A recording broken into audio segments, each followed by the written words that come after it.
como que a fé acaba atrapalhando ou até ajudando nessa parte financeira?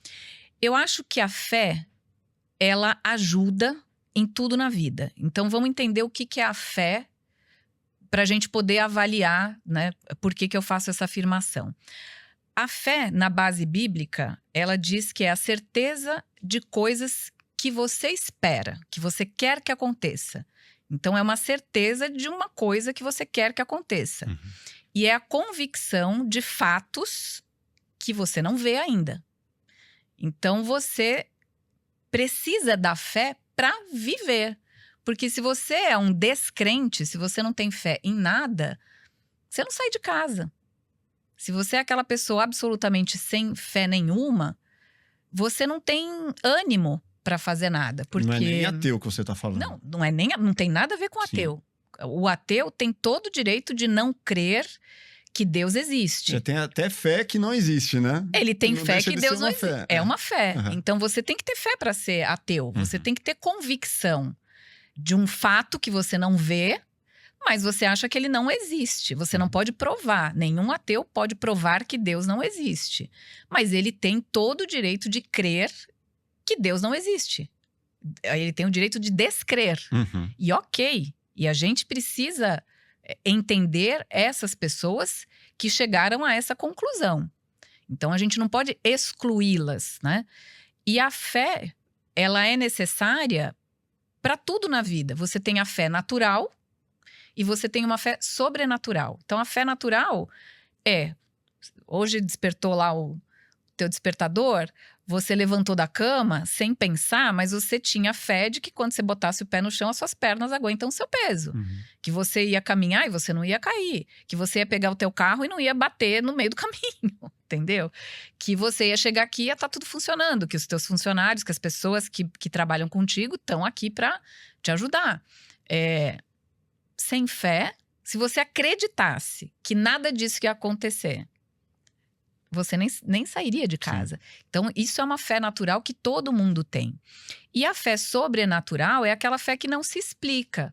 É aquela pessoa que... É aquela mãe, por exemplo, que grávida, ela não viu o filho dela, sabe que tá lá, ela sente, mas ela fala, o meu filho vai ser uma boa pessoa. O que lhe garante?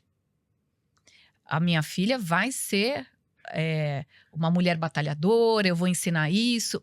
Mas você não tem garantia nenhuma do que ela vai ser, porque é uma pessoa autônoma, né, com vontade própria.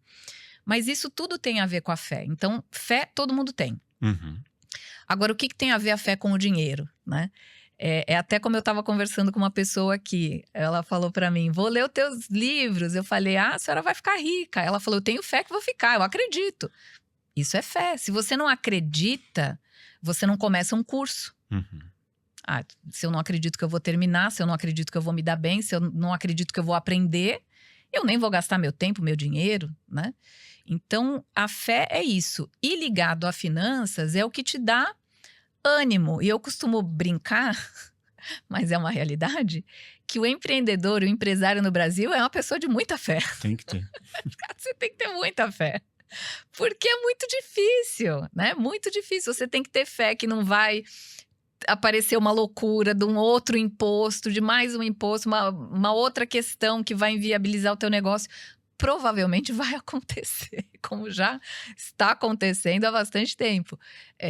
Cada hora é um leão, uma anta, é o zoológico inteiro para você se desviar. Sim. Mas você tem fé que no teu trabalho. E isso tem a ver com dinheiro. Isso tem a ver com dinheiro. E o lado ruim da fé, respondendo a tua pergunta, é quando, por exemplo, e o brasileiro tem muito isso, é quando o cara chega lá na concessionária e sabendo que ele não tem condição de comprar um carro X, ele compra assim mesmo. Ele vai na fé. Ele vai na fé. Então aí é um lado negativo, digamos, da fé, porque é o cara que não projeta, ele não planeja, ele vai na emoção, né? Aquele famoso, não se preocupe que Deus proverá. E o cara vai lá e, mano, faz o que não devia. E aí tá Deus assim, mas você me perguntou alguma coisa? Você falou comigo a respeito disso, né? Mas esse Deus proverá, ele vem muito das religiões. Porque alguém colocou na cabeça dessa pessoa de que se ele, Deus vai prover.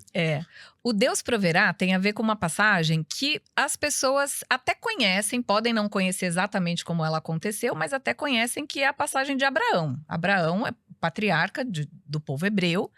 Na verdade, Abraão é o centro das 3 maiores religiões monoteístas do mundo, né? Você tem o islamismo, porque Abraão é pai de Ismael, né? O pai dos árabes, filho de Abraão. Pai de Isaac, pai de todos os judeus, e é o patrono, digamos assim, do cristianismo, né? Então, ele é a base ali, ele é o patriarca dessas 3 religiões. Só para quem está assistindo, daqui a pouco a gente vai fazer leitura de algumas passagens importantes da Bíblia que a Paty vai decifrar aqui pra gente. Então, continue aí. Beleza. E quem disse Deus proverá foi Abraão, quando ele ainda era Abrão, quando Deus ainda não tinha mudado o nome dele. E ele disse isso quando Deus pede o filho dele. Deus testa Abraão, porque Deus tinha um plano muito grande na vida de Abraão, que era ele ser esse grande patriarca que ele veio a ser e é até hoje. E Deus testou Abraão.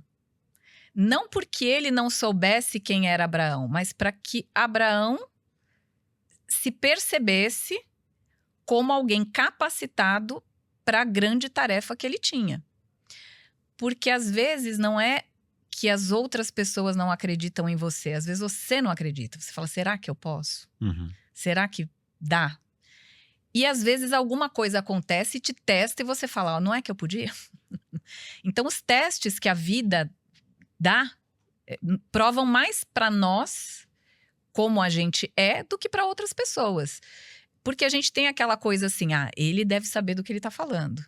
Né? A gente está aqui diante da câmera, a pessoa que está assistindo, ela tem aquela coisa, eles devem saber do que estão falando. Ok, somos especialistas, cada um na nossa área. Mas às vezes a gente não se percebe dessa forma. Às vezes a gente mesmo fala, será que eu posso, né? Ou a grama do vizinho é mais verde, né? Sempre é falta de confiança. Sempre é. Então, Deus testou Abraão para que ele soubesse que ele tinha condições de executar aquela tarefa grande para a qual ele estava sendo preparado. Então, Deus dá um filho na velhice de Abraão. Ele não tinha filhos porque a mulher era estéril. Ismael é filho de uma serva egípcia, não é filho da esposa de Abraão, de Sara. E Deus havia prometido que eles, como casal, Abraão e Sara, teriam um filho, mas eles eram muito velhos já. Mas nasceu Isaac, o filho da promessa, quando ele tinha 100 anos. A mulher tinha 90. Nasce Isaac. E depois, quando Isaac tinha mais ou menos ali 13 anos de idade, Deus pede Isaac em sacrifício. E foi uma coisa muito difícil, porque além de ter pedido algo que ele esperou a vida inteira, e que foi o próprio Deus que prometeu e cumpriu a promessa, ele ficou naquela, o que vai acontecer? E ele tinha que andar de onde ele estava até o Monte Moriá, onde ele sacrificou Isaac, levava 3 dias de caminhada. Então dava muito tempo para ele desistir no meio do caminho. Uhum. Não foi uma coisa assim, deixa eu fazer rápido aqui antes que eu me arrependa. Ele teve 3 dias de caminhada para pensar e etc. Então, quando Isaac, que estava com a lenha ele carregou a própria lenha sem saber que o holocausto era ele próprio, né? Porque Deus tinha pedido para que o filho dele fosse queimado. E ele botou a lenha para o menino carregar. E ele estava com o fogo e o cutelo para imolar o animal. E aí Isaac vira para ele e fala assim, pai, tá aqui a lenha, tá aqui o fogo, tá aqui o cutelo. Cadê o animal para o sacrifício? E ele não podia responder, é você. Ele falou, Deus proverá. Porque ele não sabia o que ia acontecer, mas ele tinha fé que iria acontecer o melhor. E a Bíblia, inclusive, diz que ele tinha fé para que mesmo depois que ele imolasse o filho dele, porque primeiro você tinha que matar para depois queimar, ele acreditava que Deus poderia fazer o filho dele reviver. Que loucura. Essa era a fé que ele tinha. Então imagina você, pai, fazer um negócio desse. Então aquilo foi um teste de que Deus para ele realmente estava em primeiro, que ele tinha uma fé, por isso ele é chamado o pai da fé. Porque ele tinha fé. ou que Deus, no último minuto, ia dizer, calma lá, que foi o que aconteceu. Uhum. Ou que mesmo que ele tivesse feito, o filho, ele não ia perder o filho dele, porque Deus tinha prometido o filho para ele. Então, Deus não é uma pessoa que uma hora fala uma coisa e outra hora muda, né? A Bíblia diz que Deus não tem nem sombra de mudança. Bom, se você gostou desse corte, com certeza vai gostar do episódio completo. Vá na descrição, pegue o link e saiba muito mais sobre esse assunto. Se inscreva no nosso canal, deixe seu like e até o próximo Plugado Podcast. Grande abraço. Valeu!